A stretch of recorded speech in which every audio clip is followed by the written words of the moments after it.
and other developments are also the common voice of the international community. As concrete instruments and measures to build up the open world economy and to oppose to protectionism, the summit has gained package achievements in areas of trade and investment facilitations, IPR protection, e-commerce, SME, real skill training, and so on. Secondly, all parties have stressed the important role of financial cooperation to better serve the real economy. For this reason, the BRICS have agreed on establishing the BRICS Local Currency Bond Fund. Next year in São Paulo, Brazil, the new development bank, America's regional office, will be established. All 5 countries agreed on promoting a network of financial institutions and the coverage of financial services to facilitate BRICS financial market integration and to ensure greater communication and cooperation between the financial sector regulators. We will continue to enhance currency cooperation consistent with each central bank's legal mandate and explore more modalities of the cooperation. We also further expand green financing and to promote sustainable development in BRICS countries. Dear friends, BRICS countries are an important force in building a new type of international relations and a community of shared future for mankind. BRICS countries have an overall population that is 42.58% of global total population. According to China's estimates, in 2017, the combined economic output of BRICS is 23.24% of the world economy. Trade and direct investments are 50.88%, and 12.45% of the world total amounts, respectively. BRICS' contribution to global economic growth is 50%. BRICS' voting power in the World Bank is 30.24%, and their total quote in the IMF is 40.91%. We are willing to actively deepen our new industrial revolution partnership with BRICS countries to work together to catch new opportunities that the fourth industrial revolution brings to us, and to contribute to the world economic recovery and peaceful development. As the biggest developing country of the world, China has achieved great progress within 40 years of reforms and opening up. In the future, we will continue to open widely our doors to the world and to promote international cooperation with the Belt and Road Initiative framework. We will integrate our policy development and the commercial resources financing to create a system of multi-level and multi-type financial services to benefit of all participating countries in BRICS. This is not only China's vision for the beyond international cooperation, but also our solemn commitment to the international community. In the future, within the BRICS mechanism, China will work more and contribute more China's knowledge and wisdom, promoting win-win cooperation among the BRICS and achieve common development. I believe that with our joint efforts, all the visions of BRICS will come true. Thank you very much. Thank you. Thank you very much, Ambassador. I pass the floor now to Ambassador Antonio Patriota, Ambassador of Brazil, who will be speaking about multilateral and reform of global governance architecture. Antonio, you have the floor. Thank you so much, Minister Frattini, Mr. Fara, and my colleagues from the BRICS countries. I will try to share with you some of the thinking that goes behind many of our statements regarding multilateralism and the need for reforming global governance architecture. The first thought is that we are all involved in a moment of geopolitical transformation. I don't think there is anyone who questions at this point that the world is evolving from what was often termed as a unipolar moment towards a geopolitical distribution of power that is considered multipolar.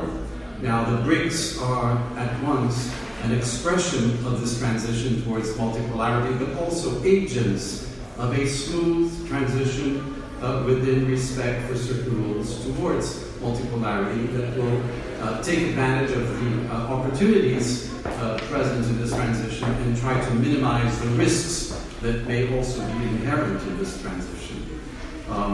In theory, I think it's possible to argue that multipolarity is more conducive to a system of enhanced international cooperation within the multilateral system that has been created after World War II.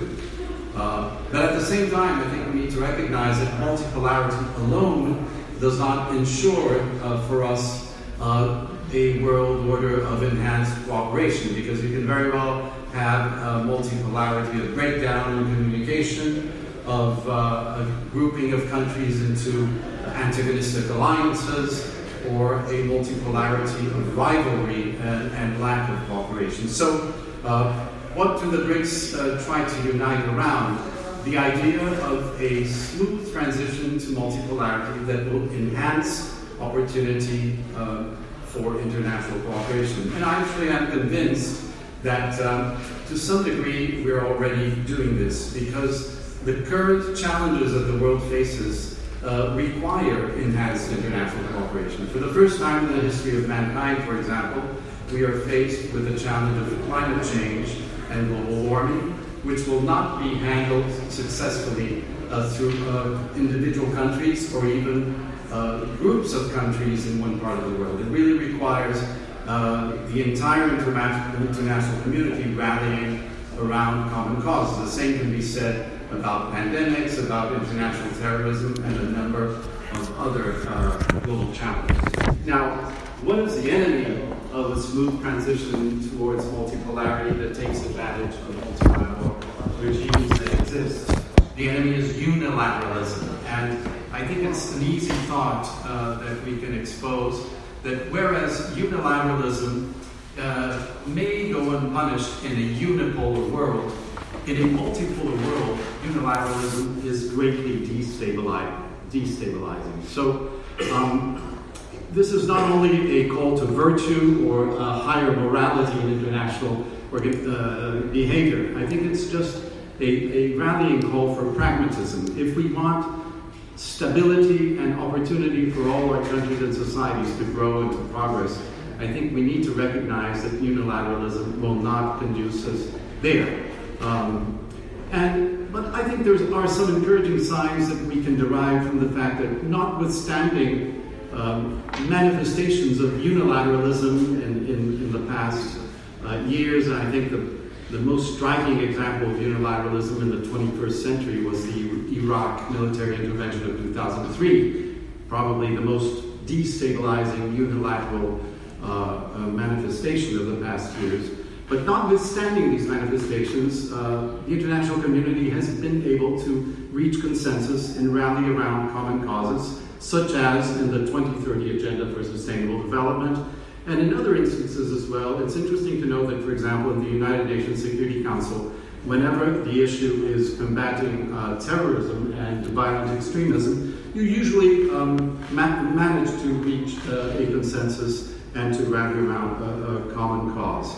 But I would suggest that there are three main attitudes that we need to develop in order to minimize risks and maximize opportunities in the transition to multipolarity.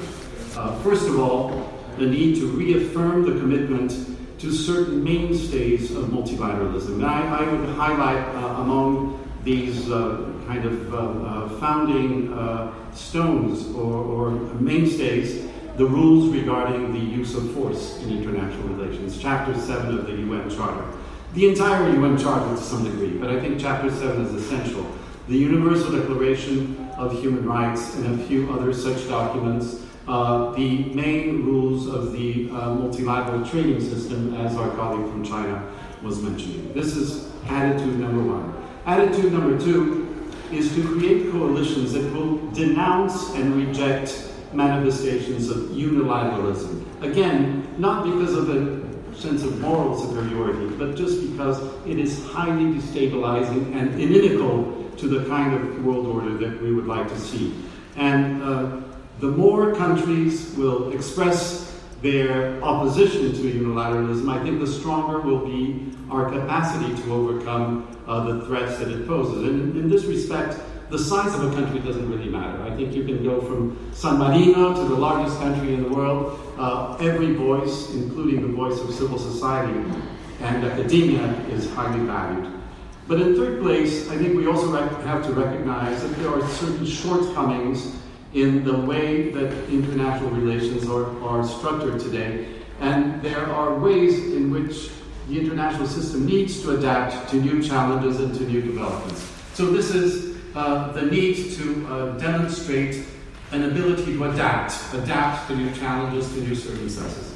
Again, to a certain extent, the world has already been doing this. When you look at how the international financial and economic cooperation used to be handled within the G7, or for a while within the G8, and after the 2008 financial crisis, this group became the G20. So this was a kind of unanimous recognition, but within a small group of nations as well, that it was necessary to bring more participants around the table in order to have a truly representative discussion of the challenges and a discussion of the possible solutions. So I think similarly, and my colleague Franco Frattini mentioned, I think we need to evolve in the same direction when it comes to peace and security and the reform of the Security Council. Now, of course, different countries may have different proposals for how to do this, but I think there's a universal recognition and a consensus that has been also registered in BRICS declarations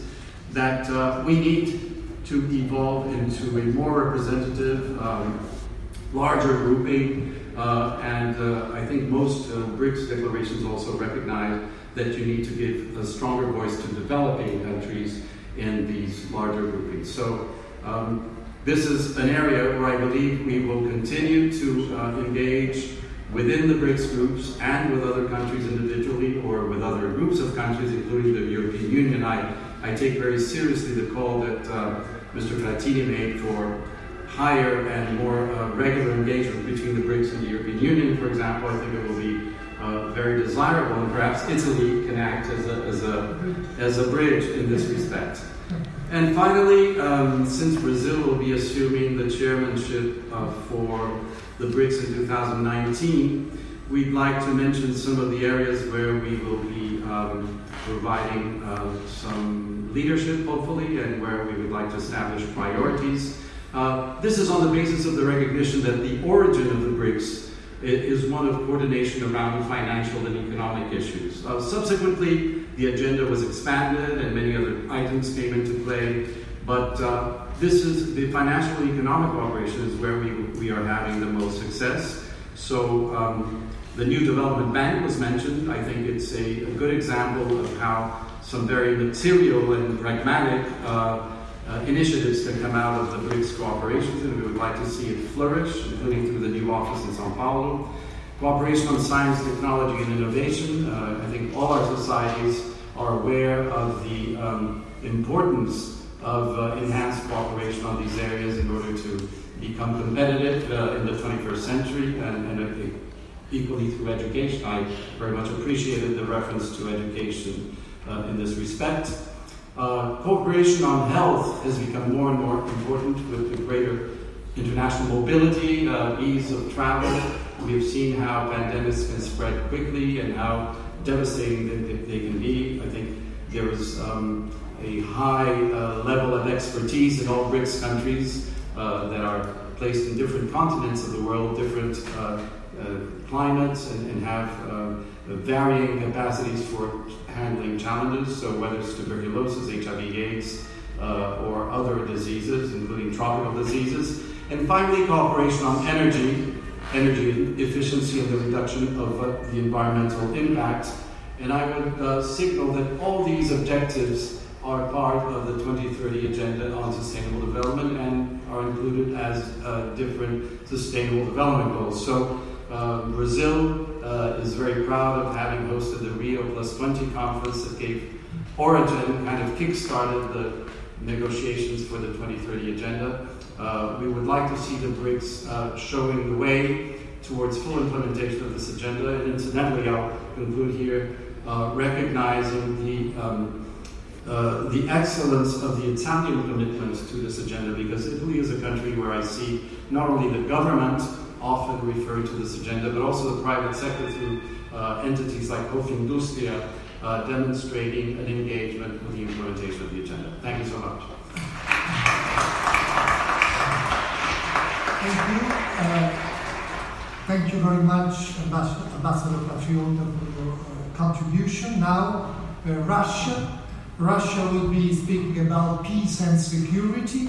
I understand that Ambassador Razov, that I welcome very much, will be followed by Mr.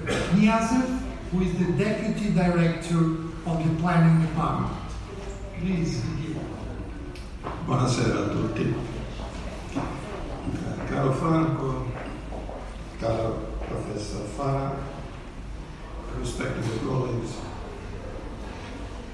first of all, I'd like to express my gratitude to the organizers of the meeting, to my friend, the Ambassador of South Africa in Rome,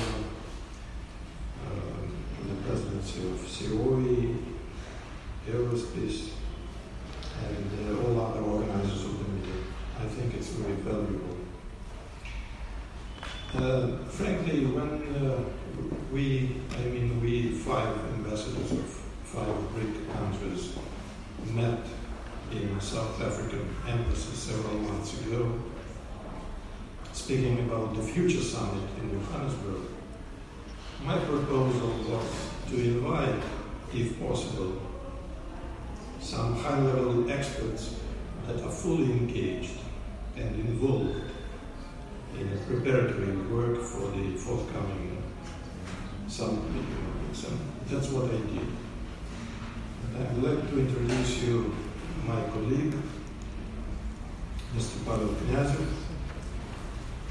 Deputy Head of the Foreign Policy Planning Department of the Foreign Ministry of the Russian Federation, and simultaneously the co-Sherpa of the Russian Federation in BRICS. I fully agree with Professor Farah that it's better not to speak about the things that you do not know well, so I'll give with pleasure the floor to Mr. Pavel Kniazev, who is really an expert and who knows much more on the subject, much more than myself. The only thing I'd like to mention, though it's not the topic of our meeting, I just returned from Moscow, where I accompanied the Prime Minister of Italy during his official visit to Moscow, during his meetings with President Putin, with Prime Minister Medvedev, and other Russian officials. And as a participant, I would say that we, Russia and Italy, are moving in the right direction. The meeting was quite fruitful, productive, quite friendly, organized on the highest protocol level. Besides, Foreign Minister of Italy, Mr. Moavero, 2 months ago, was in Moscow. Vice Premier Salvini, 2 weeks ago, was in Moscow. Now an official visit of Prime Minister to Moscow. Till the end of the year, we are expecting Foreign Minister of the Russian Federation, Sergei Lavrov, a great friend of Franco Frattini, to come to Italy twice.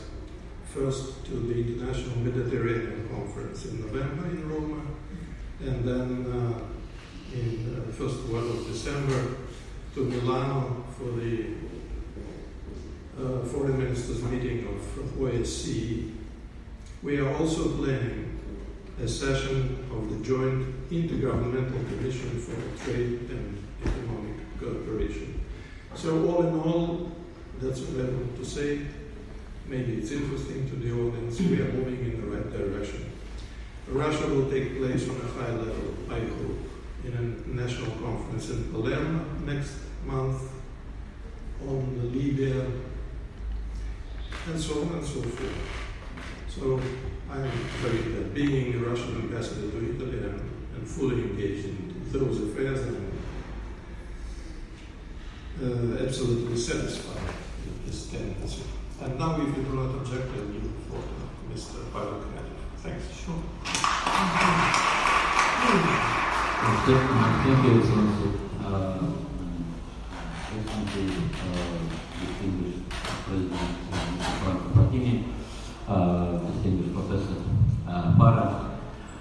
First and foremost, I would like to use this opportunity to extend my sincere gratitude to the organizers of this event for providing such an outstanding platform for a comprehensive and open exchange of views and for presenting together with other colleagues the BRICS group. It's an honor to speak on the peace and security issues in the context of the outcomes of the 10th BRICS Summit in Johannesburg that has resulted in resounding success thanks to the very dedicated, professional and sustained efforts of our South African friends at the helm of the group, and this year, led by Pretoria, our country significantly enhanced the multi-faceted strategic partnership in all three major pillars of BRICS cooperation: policy and security, economy and finance, culture and humanitarian exchange. As stressed by the leaders at the summit, the South African chairship has succeeded in strengthening further the continuity, sustainability and efficiency of the BRICS cooperation, laying a solid foundation for the future steady development of our partnership. The Hamburg Declaration sends a powerful signal in favor of upholding firmly the United Nations Charter, norms and principles of international law, above all, the sovereign equality of states and non-interference in their internal affairs, commitment to the UN Central Law, the indivisibility of security and multilateralism and collective methods of peaceful settlement of disputes by political and diplomatic means only. The key role of the United Nations Security Council is bearing the primary responsibility for maintaining international peace and security. It's important that the five leaders reaffirmed that our group does not accept double standards, unilateral intervention in terms of economic matters, protectionism and unfair competition. We stand in solidarity that the use of military force to solve international problems is unacceptable. In Johannesburg, the five leaders discussed in depth a wide range of topical issues pertaining to matters of international peace and stability, including the situation in hotspots around the globe, in particular the Middle East and North Africa in general, the major humanitarian crisis in general, imperative to support Astana-inducing processes in settlement in Syria and to preserve the joint comprehensive plan of action, as for the Iranian nuclear program issue, the encouraging developments in the settlement of the Korean Peninsula. The summit underscored the importance of sustained efforts aimed at making the UN more effective and efficient in implementing five mandates, the mandates conferred upon it, and affirmed the need for a comprehensive reform of the UN, including its Security Council. It's of paramount importance that in Johannesburg, the BRIC leaders urged strongly the use and exploration of auto space exclusively for peaceful purposes, and underscored the paramount significance of strict compliance with consolidation and strengthening of the existing laws and regulations stipulating the peaceful use of auto space. The summit declaration voiced the common concern of these countries over a possible arms race in auto space and the fact that it might turn into an area of military confrontation. The latest statements that we are hearing from some quarters only reconfirm the timeliness of that message. The BRICS leaders focused particularly on intensifying common efforts in the five-party format on countering new global threats and challenges, which require constant attention, primarily combating international terrorism. The summit called for an expedited adoption of the Comprehensive Convention on International Terrorism in the UN General Assembly. To address the threat of chemical and biological terrorism, the leaders supported the need for launching multiple organizations on an international convention on the effects of chemical and biological terrorism, including the Conference of One more sphere that requires special attention is the need to ensure security in the use of information and communication technology, ICTs. Is the term used in BRICS for cybersecurity or international information security and the BRICS leaders expressed the government of their concern over the growing criminal misuse of ICTs and reiterated in this regard the need to develop an international universal legally binding instrument on combating criminal use of ICTs within the UN. They agreed that it is necessary to elaborate on the UN auspices rules, norms, and principles of responsible behavior of states on ensuring security in the use of ICTs, and it is important to establish a framework of cooperation among BRICS members on these matters, including through respective bipartisan agreements. We emphasize in particular the strong reaffirmation by the Johannesburg Summit of our common endeavor to increase coordination on a wide range of most pressing global challenges in the current difficult conditions of world political and economic turbulence, guided by the commitment to multilateral and the goal of creating a more just and equitable global polycentric order with the UN and international law as its foundation. Russia, together with partners, consistently advocates a greater coordination of the 5 BRICS countries within major international platforms such as the UN, G20, WTO, IMF, World Bank, as well as other multilateral organizations and fora.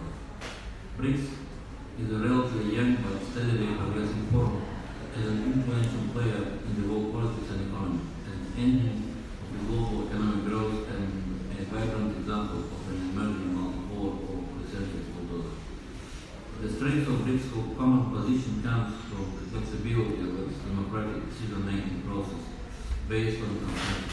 Any outcome achieved is a genuine common denominator of the national approaches of the 5 BRICS states, not a result of compulsion or block discipline inherent to archaic military political alliances. We listen to each other, and what's more important, we hear each other and do our best to work out a common acceptable solution. One of the important common endeavors in BRICS is the steady development of its external relations, as it could be called its global reach, through creating an ortho-circle presence of BRICS.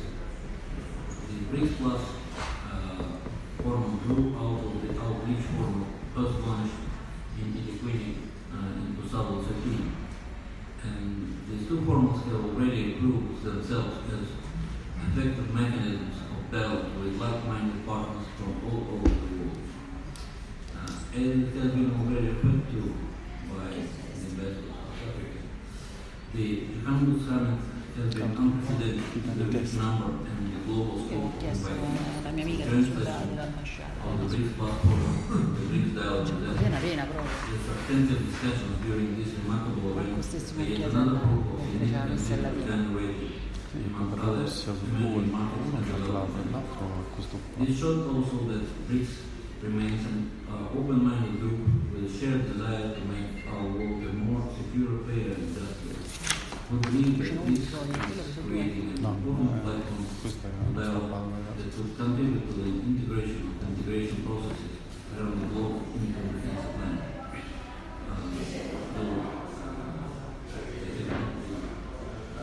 Context of the European Union, but I think there is a space here for the European Union to contribute and engage. And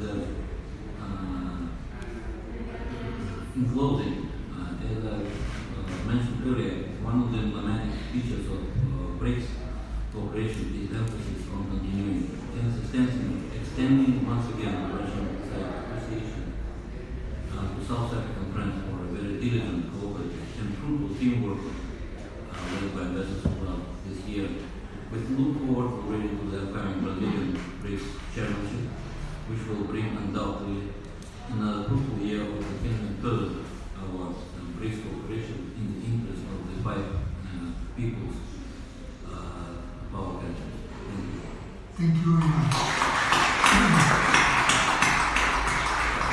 Thank you very much. And now the final part of this presentation comes from India, here represented by Madam Gloria Gante.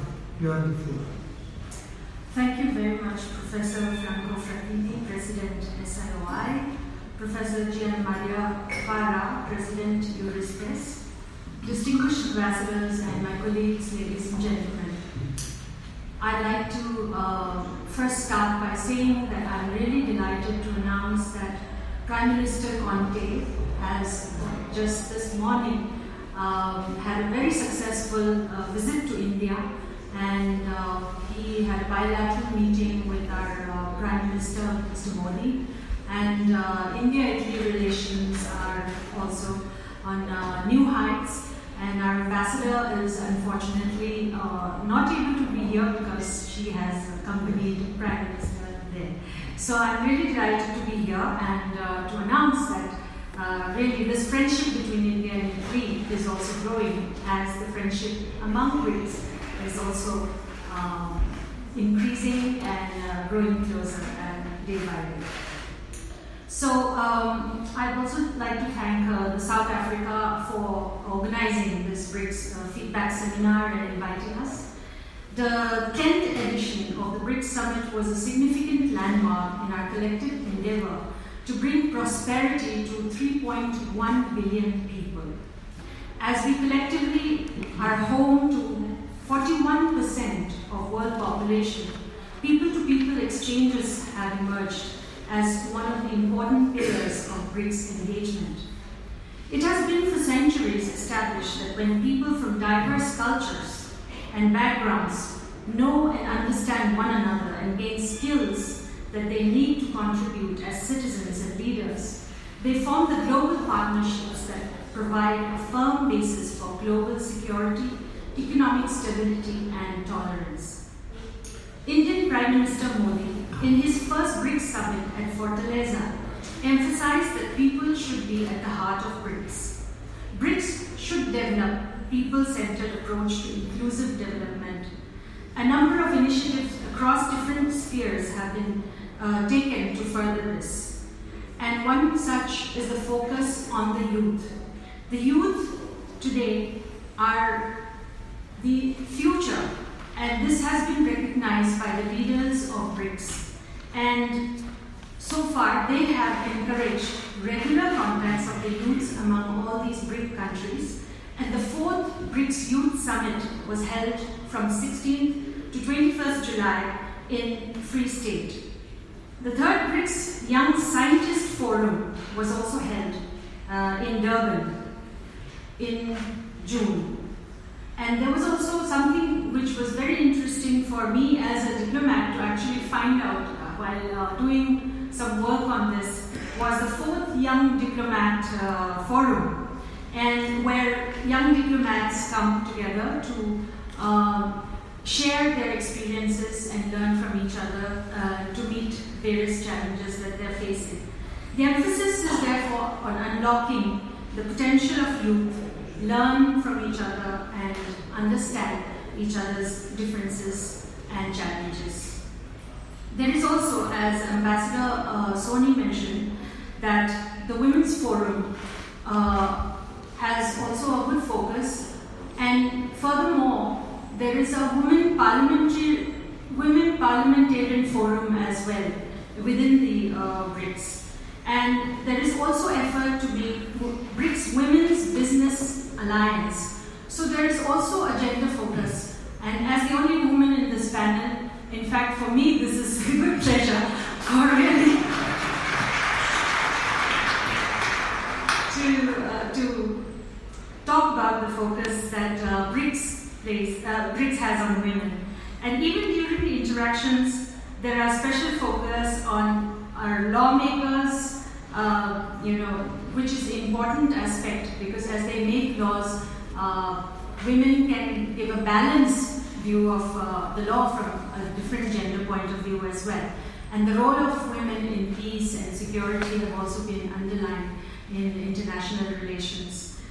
So there is also a focus as the third track of BRICS on the civil society, think tank and academia. BRICS has a network of think tank, and in this 10th edition of the BRICS summit, there was a think tank council meeting which was held in May, 20th May in Park Town.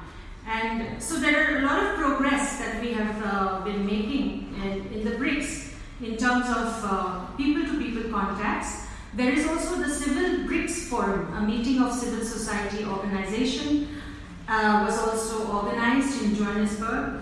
And the Civil BRICS Forum, as I said, was also organized in the same town but on different days.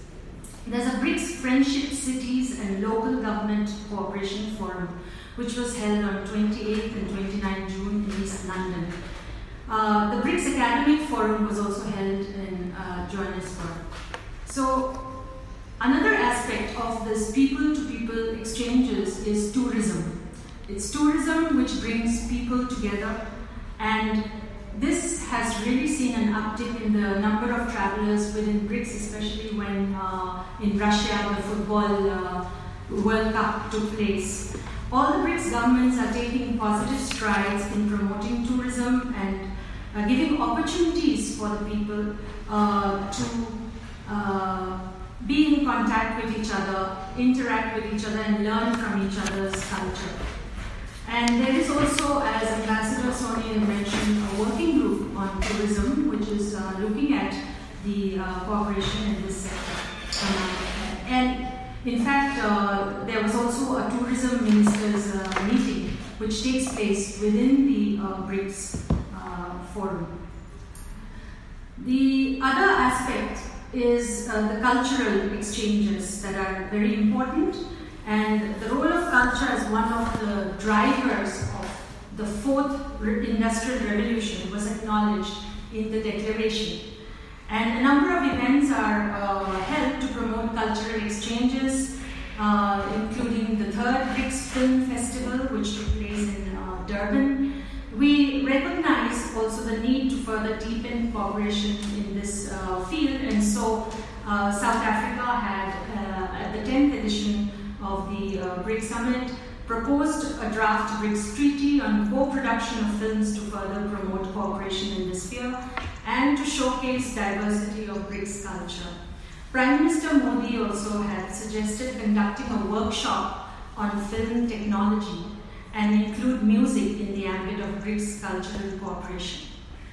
BRICS states are working on an action plan for implementation of the agreement between the governments on cooperation in the field of culture for the years 2017 to 2020, and for creative and sustainable cultural cooperation. And there are various ongoing activities and initiatives of the BRICS culture experts in this, within this action plan.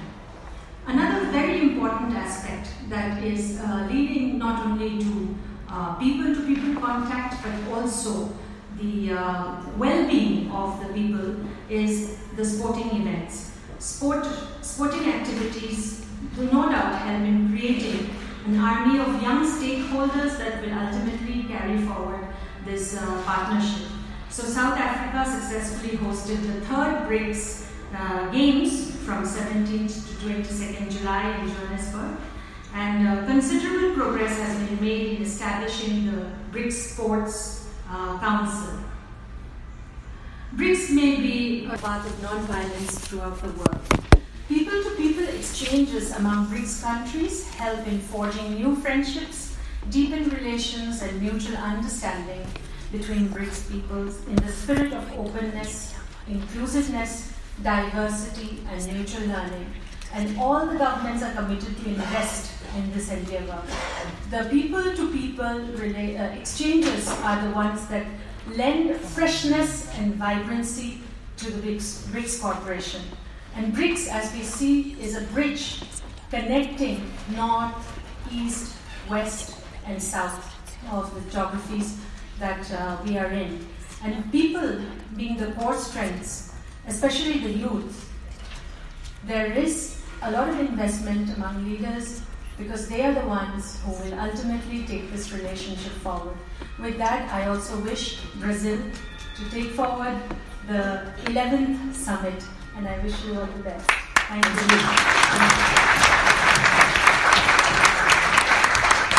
Thank you very much, ladies and gentlemen ambassadors. Now we conclude the first panel. I ask Professor Riccieri to take my place here on the podium. The ambassadors can stay in the first row, except Ambassador of South Africa, who will have to make the closing remarks. Please, you can stay here.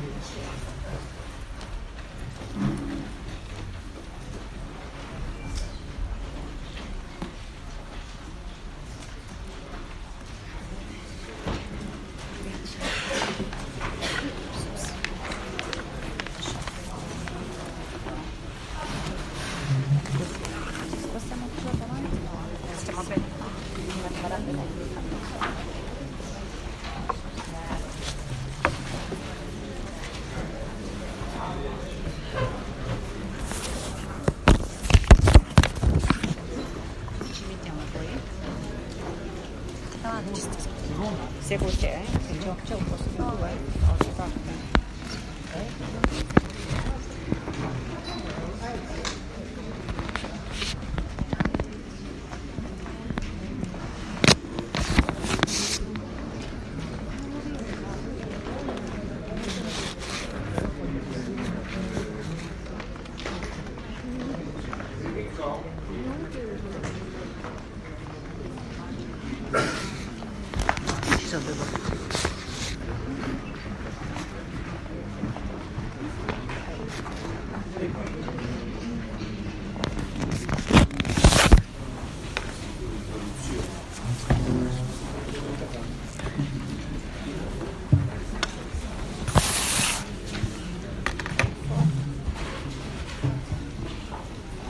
Welcome to everybody.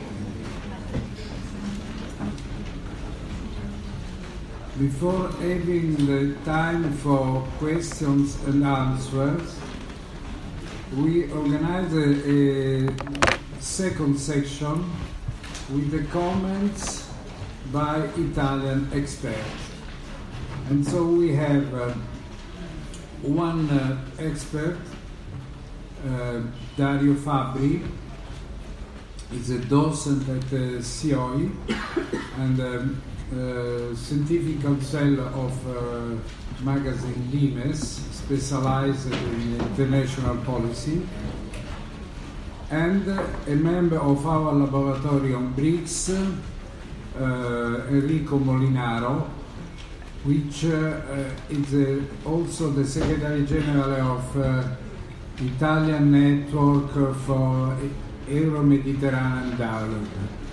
So, we shall have the comments, and then question and answer, and then the closing remarks by the South African ambassador, Professor So.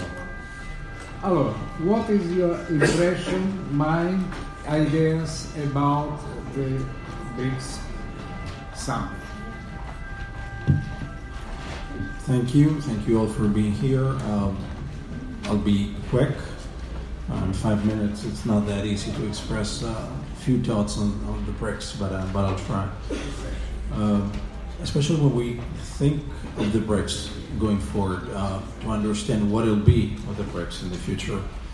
To us, and engage in geopolitics, which is usually a non-sympathetic discipline on many levels, we try to focus on bonds or non-bonds that bring countries together or against them amongst differences.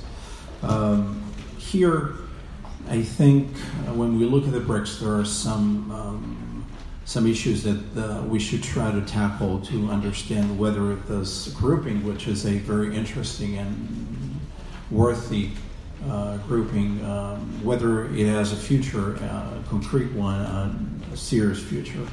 And China's role into it, I think, is the main issue to tackle.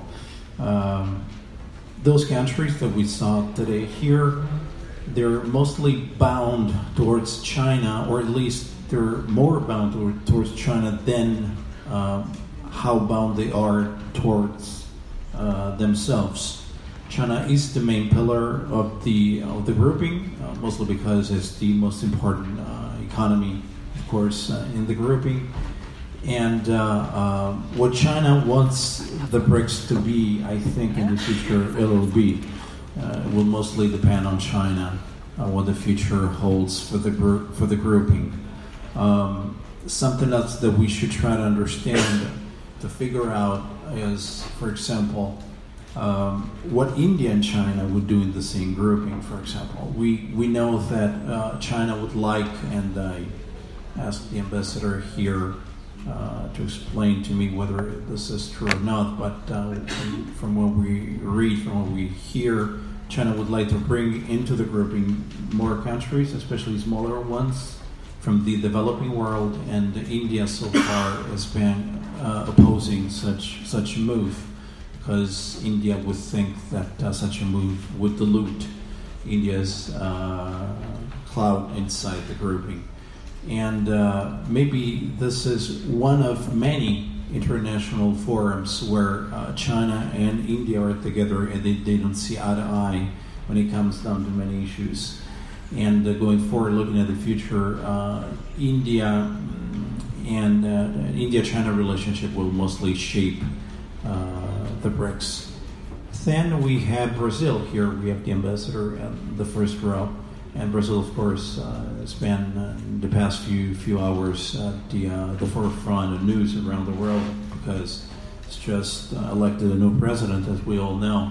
And we know that Brazil mostly has joined the BRICS because it was looking towards Asia, was looking for a getaway towards Asia, something, of course, was and it is important for Brazil. But we'd like to understand how Bolsonaro's Brazil would look at the BRICS going forward, especially considering that Brazil reaching out to the BRICS was not only motivated by looking for a getaway towards Asia, but also by an ideological sort of approach that with Bolsonaro might cease to exist.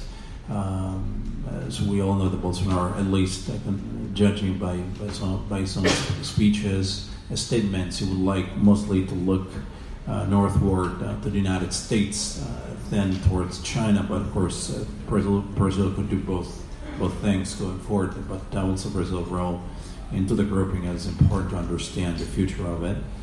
And finally, we could and we should understand how the BRICS would lead the developing world, whether that is the main reason why the BRIC exists, or if that's one of the main reasons why. So the BRICS is just finished the way it is, or whether there is room for other countries to join the BRICS. Of course, the BRICS would change in that case, the name of the grouping, that is.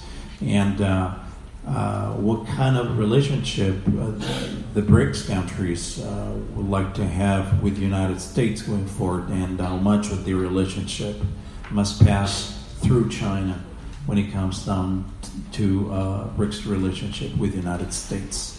Those are some issues that I think from a geopolitical point of view we try to consider when we look at the BRICS, especially because now, after 10 years, the BRICS will have to decide, at least that's my impression, they will have to decide what they want to be as grown-ups. And the BRICS might be, of course, a very interesting group and something that could have a voice and a clout in tomorrow's world. But those issues that I mentioned, and of course many others, I'm sure, they'll need to be tackled going forward. Thank you. Grazie, thank you for Professor Fabri. Now the floor to Enrico Molinaro. I want to remind that we choose 5 minutes remarks because have in mind that in the old agora, the Greek agora, there was a clepsydra give the time only 6 minutes to the intervention in the Greek Agora. So we are in line with this. Thank you, Professor Riccieri. It is a pleasure to participate in the third seminar in the history of Rome that we succeeded to organize since the first launching event of presenting the laboratory, the Eurisper laboratory, in July 2016 at the Indian Embassy. At that time, India was the chairman of the BRICS. The second was in the Italian Foreign Ministry, presenting the proceedings of that important meeting. And this is the third that is even, I would say, even more intensively participated by the 5 countries through their ambassador or high-level experts and representatives from abroad. That's why I believe it's a time to sum up the conclusions of the main conclusions of the laboratory, the Eurisper laboratory. Professor Farah already drew some important lines regarding the character, the BRICS character, the vision, the opening of the BRICS, and the economic strategies, including, I would add also some issues that we discuss often in the laboratory, the Eurasiatic and African corridors, infrastructural corridors, including energy and transportation. But in those Agora short time limitation, I would like to focus on one element that I believe is the main distinct element that keeps together the BRICS, that are much more than a temporary, occasional alliance. This is something to do with identity, and collective identity is the focus of the Italian Network for Euro-Mediterranean Dialogue, which we set up last year as the head of the Annalyn Foundation in Italy, 42 countries supported by the European Commission and the 42 governments. So this is a point of view of the civil society. We have about 100 bodies and universities and municipalities, including Eurispes, that are coordinating activities focusing on collective identity. And we believe that this is the main feature, the main distinguished feature of BRICS. BRICS, since the beginning, have an approach after a careful analysis of the language, the terminology of the documents. We start from the UFA declaration in 2016 until the Johannesburg Declaration. There is a continuity in terminology focusing on what we call here in Europe, and Dario Fabi is an expert from Limes, the Westphalia identity model, the model of identity that takes into consideration the physical frontiers of the state as a significant element.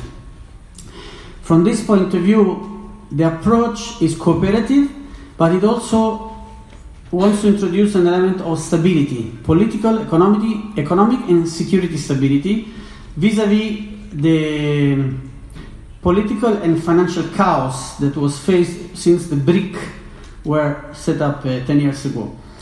Now, in this respect, what can be the role of Italy, at least starting from the civil society, because this is the organization that I can represent today together with Eurispes.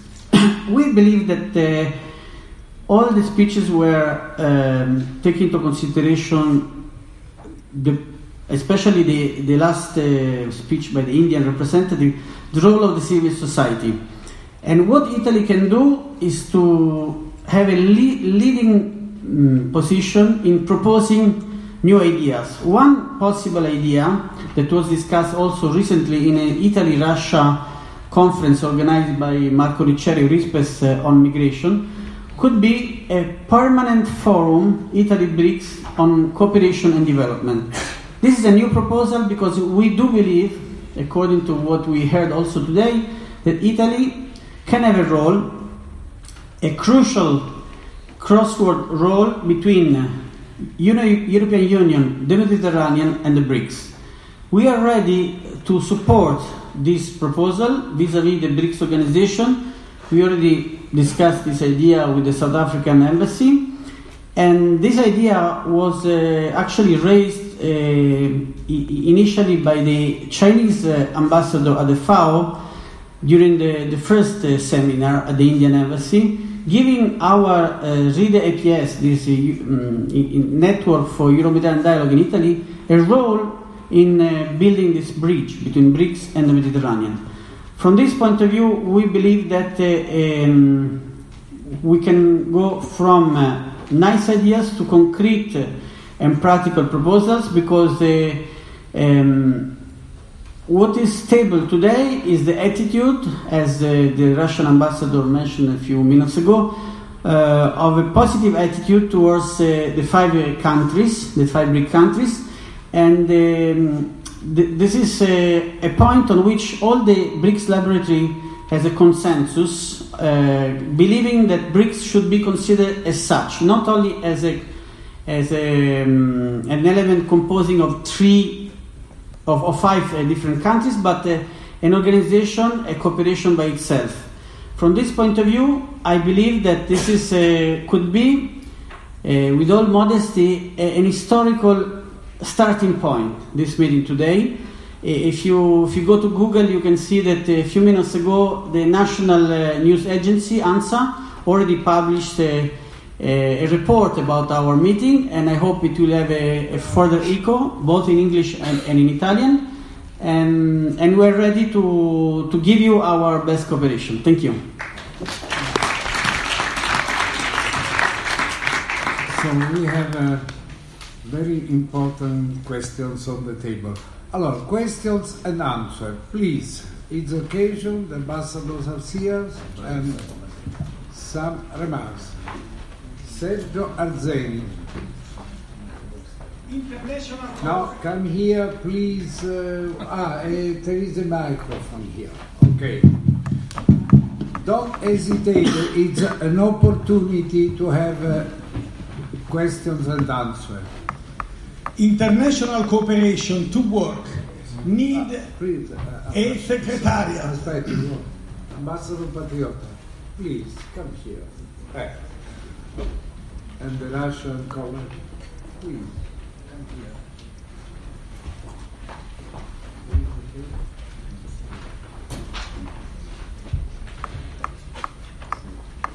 here.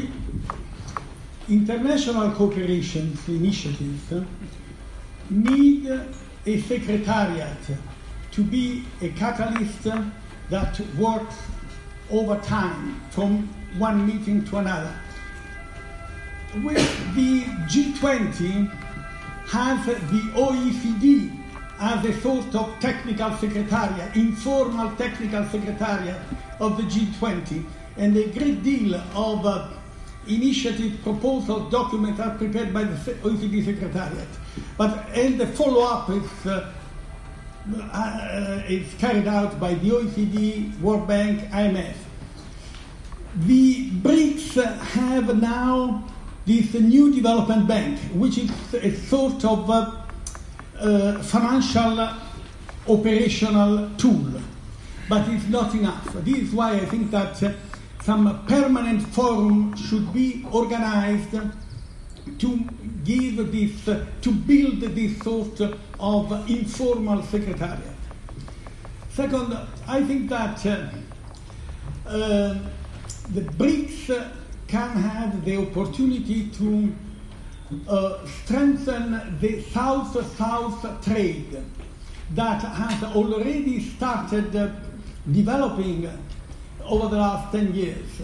And I think that what is missing in all what you said today is the digitalization, the use of digital tools to promote to strengthen the buying power of middle income, low income countries, because that is the only way to using digital tools, particularly for SMEs, to ensure a more sustainable development. Thank you.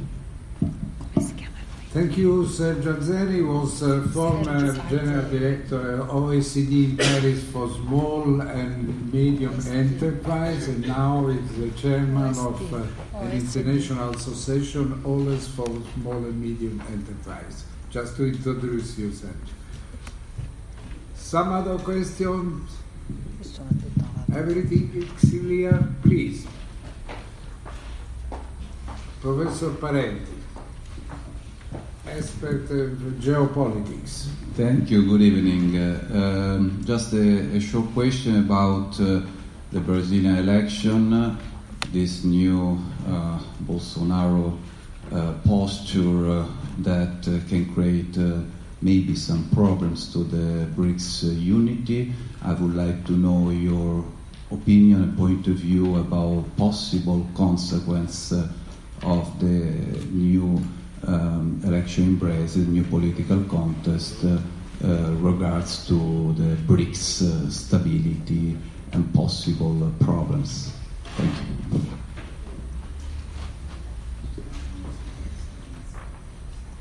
Other questions? Good evening. I would like to pose, member of the BRICS study of euri. I would like to put a question. It is very much emphasized and talked by all ambassadors about the important role of the NDB that has been created to develop strategic projects all around. In fact, till now, the projects financed are 26 for 6,500 million, with one detail. They are all within the 5 BRICS countries. And I think that one of the big tools that the BRICS they have to involve practically other emerging countries is to go on ahead developing strategic projects maybe outside of the 5 BRICS countries. For example, in Latin America, before it was a big list of projects developed by UNASUR, by the different programs, to integrate the whole Latin American country like is planned by Eurasia. But till now, nothing is coming about that. So my question is, it is some idea that in a short time, projects will be interesting other countries? Thank you. Some other questions? Può fare in italiano la domanda? Certo.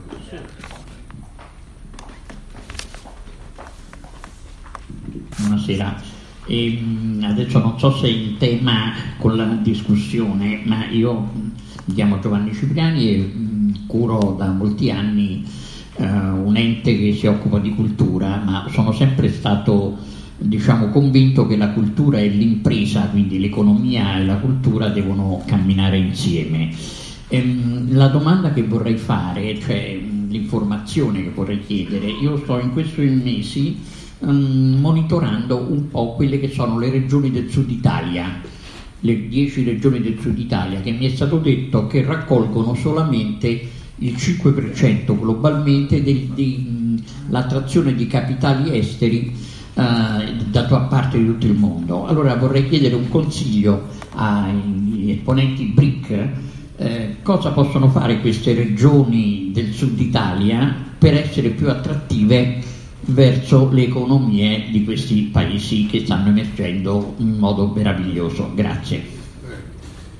The question is 10 regions in south of Italy are not very attractive for foreign investments, so what they have to do to be more attractive, especially investments by the BRICS countries.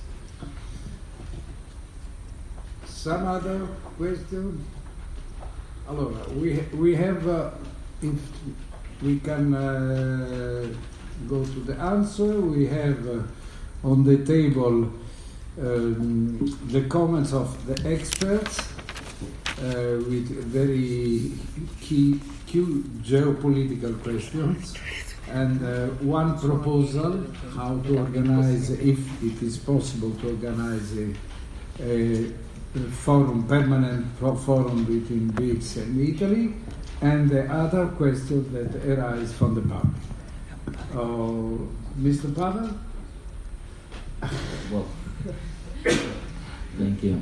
Well, I guess I will not be answering in the order as the questions arrived, but referring to the idea of creating a permanent secretariat,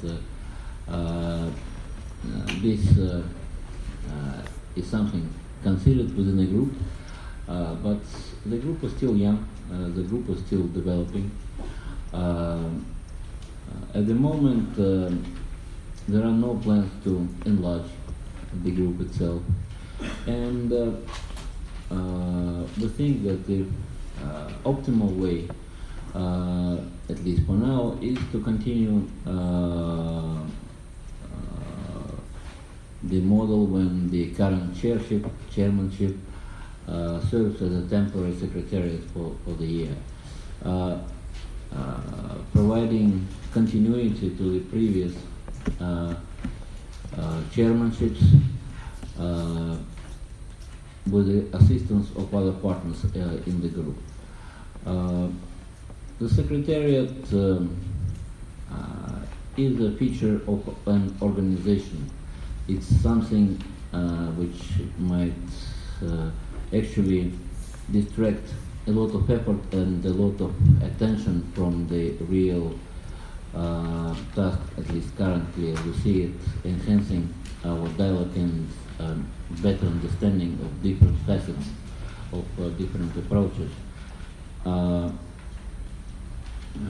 Because any secretariat will require common decision on where to put it, on how to staff it, how to regulate its activities, and so on. It's an endless story,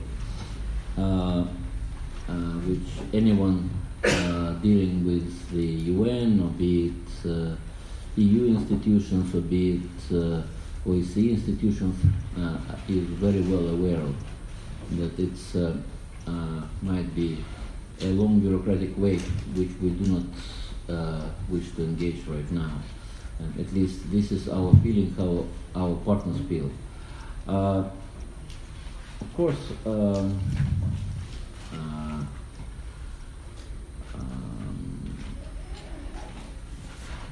I won't agree with the comment that everything in the future at BRICS depends on China. And it's how it will see the role for BRICS and how it will deal with the United States. As was rightfully highlighted here by the Honorable Minister Frattini, BRICS was not created as something against, but it was created as a group which is always in favor, always pro, not contra. Of course, it would be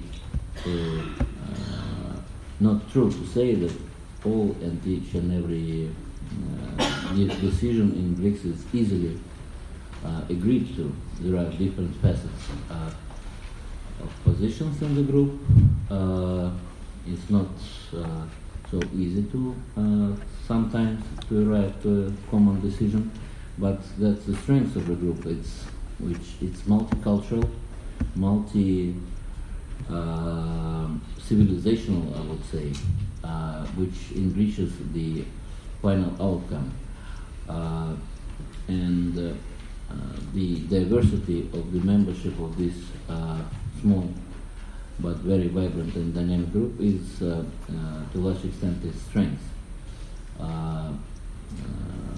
And we're seeing that it contributes, the group contributes to overcome some of the problems that might be among its members. And by the mere formats created, so we're standing out of the outer circle of friends, it's open to the world, open to the cooperation with others.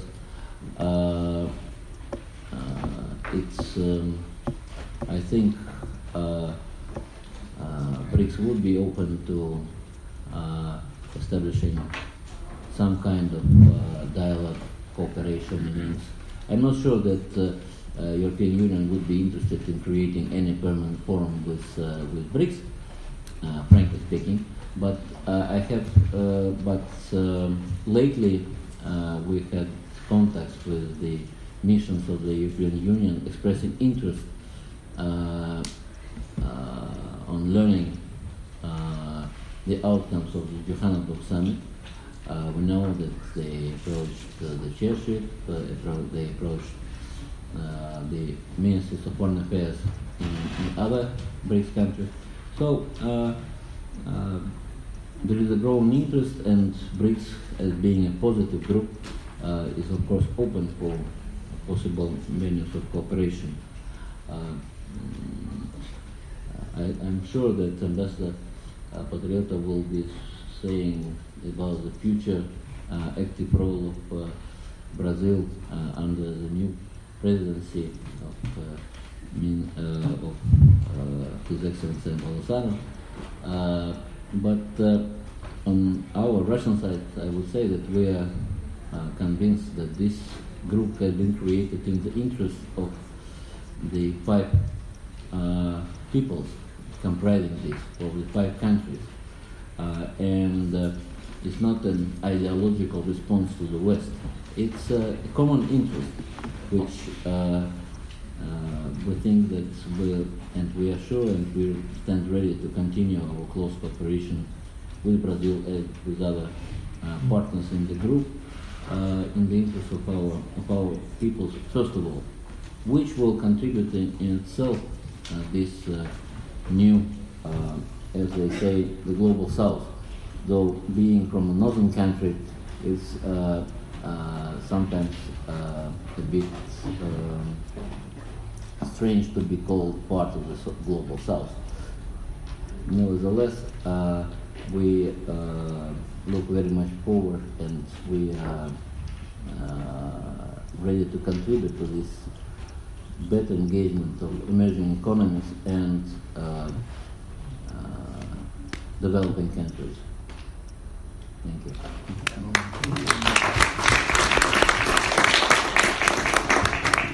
Ambassador Patriota.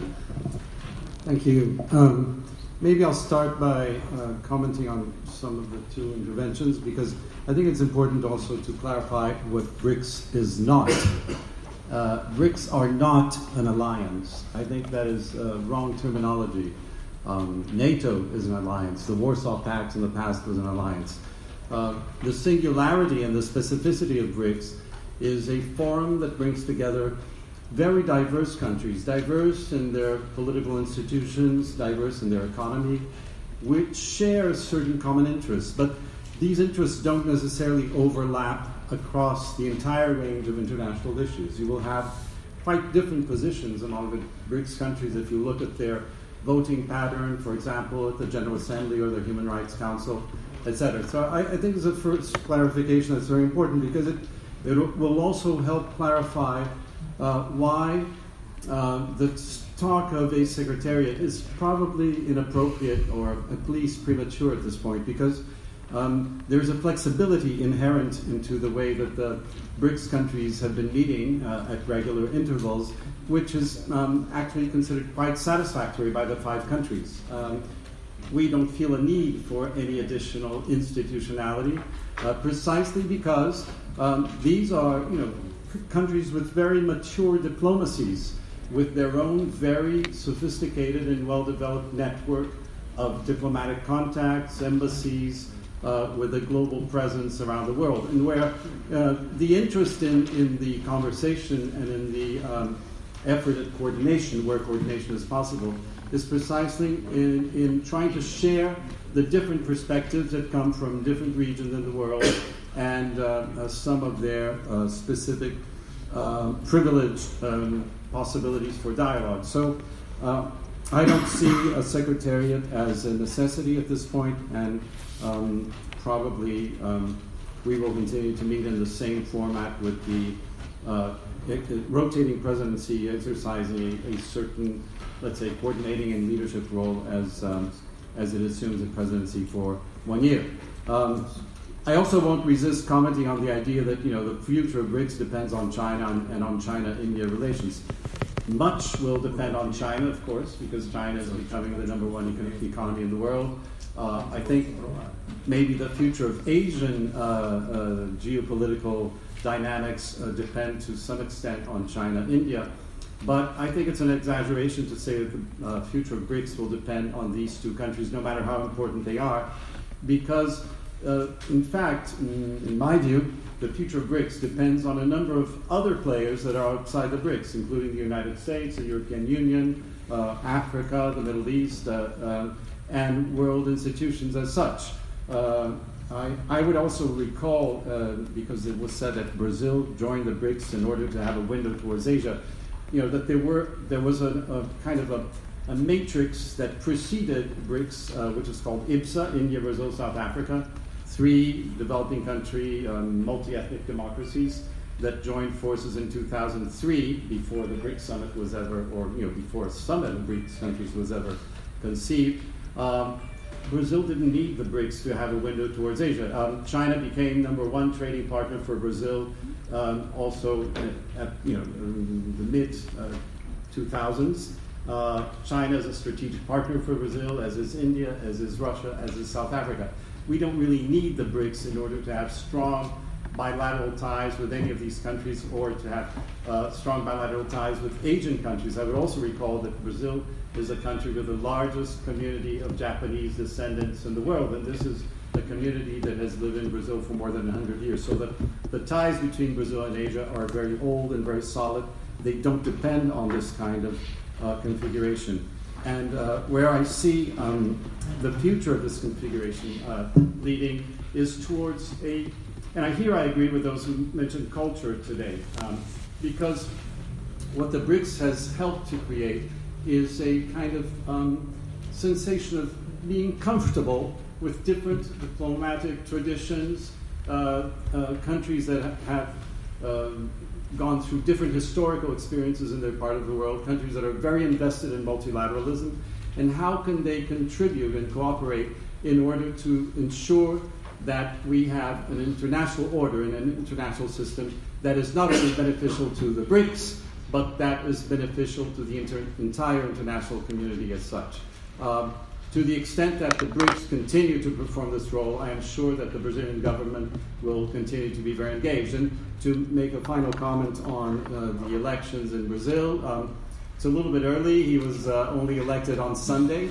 The initial message that has been conveyed by President-elect is a very conciliatory message. I think if you look at his statement yesterday, the words that come back are, respect for democracy, for freedom of opinion, for all opinions, all religions, etc. within Brazil.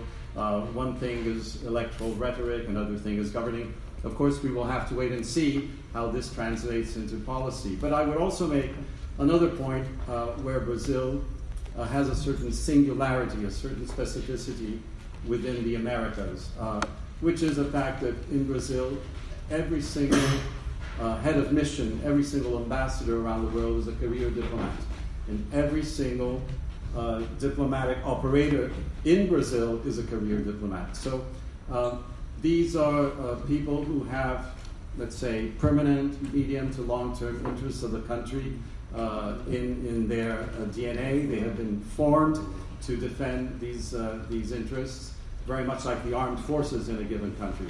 So I think there's not such large margin for entirely reshaping foreign policy from ground zero, as you would have in other places where you can appoint political ambassadors and where a large part of the foreign policy establishment is appointed by party members and by those who elected a given president. Thank you. Thank you, Ambassador. Just a few words before the closing remark of Ambassador Soni. Yes, a few seconds just to thank you and to clarify that, of course, I agree that this was not an alliance. This is what I meant. I meant that the main issue keeping together the organization, in our opinion, is the model of collective identity based on state stability. And this is one of the frequent keywords in the documents, like sovereignty and equality between the states. And regarding the Secretariat, we focus the attention on the virtual Secretariat present in the website of the BRICS. That is also a starting point of cooperation. Now, a few months ago, we had an opportunity to invite for the first time the BRICS organization through the South African representative in Jerusalem to a project with the Palestinians and Israeli leaders regarding cooperation in Gaza on circular economy.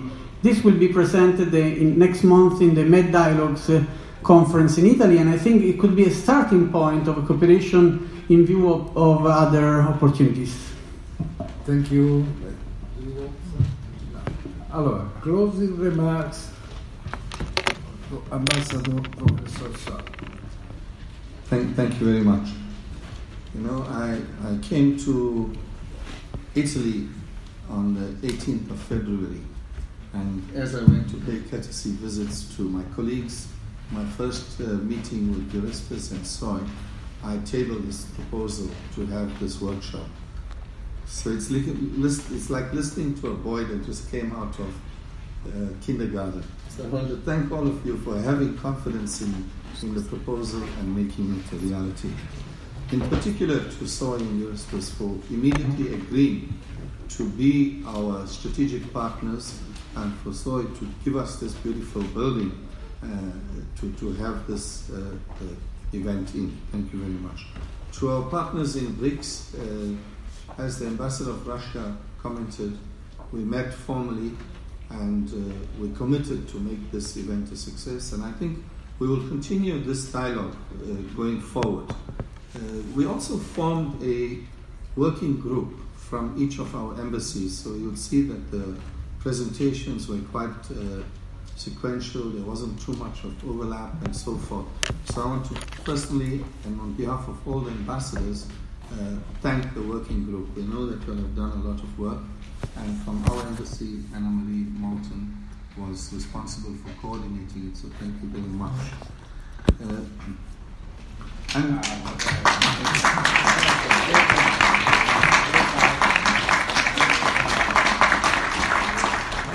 thank you to all of you for showing tremendous interest.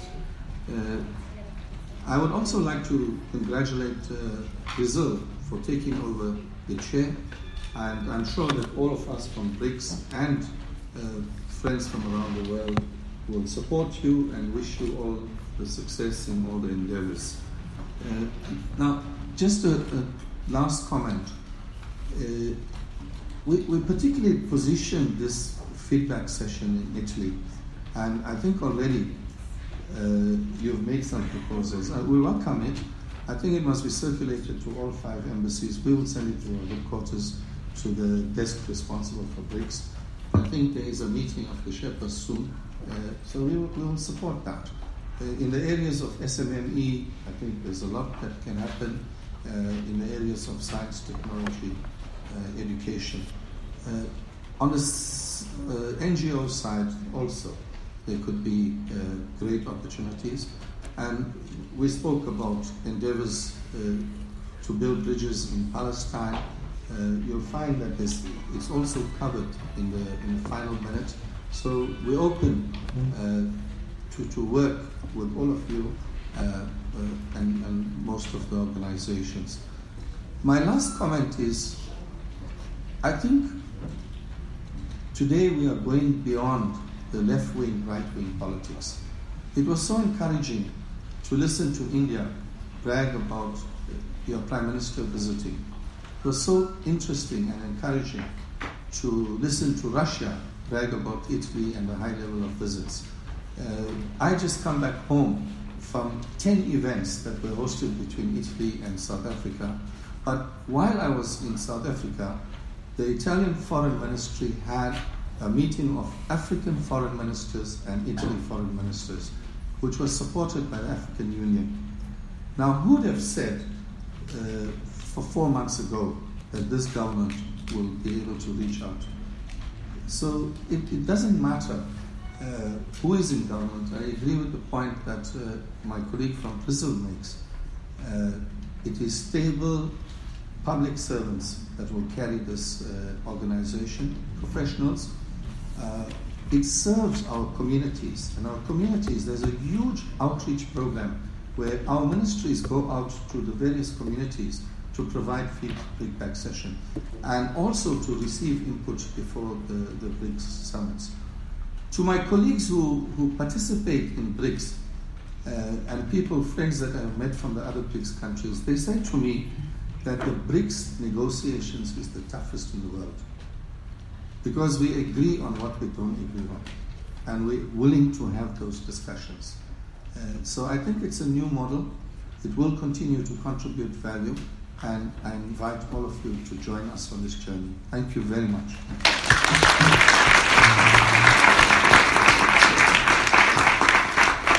Thank you, everybody. This was probably an historical event.